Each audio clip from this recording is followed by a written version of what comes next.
This is a different Cold War. China is both a military and an economic presence, unlike the Soviet Union. And whereas the Soviet Union was breathing down the neck of Western Europe, you have China breathing down the neck of Taiwan. So what is different when we talk about deterrence in Cold War 2.0? Well, I think what's more important are the similarities, because of course there are very important differences between Cold War I and II. There are important differences between the Soviet Union and the People's Republic of China.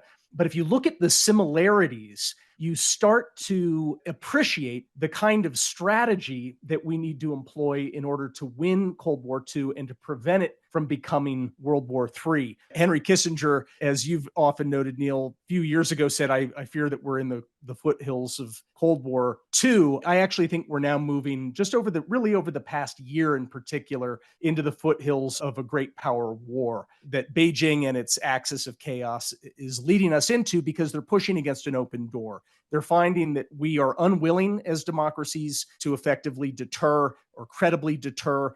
And so they're just pushing forward and forward and forward, and they're finding mush instead of steel. And until they find steel, they're not going to withdraw. And I fear that we're moving into a much more dangerous scenario.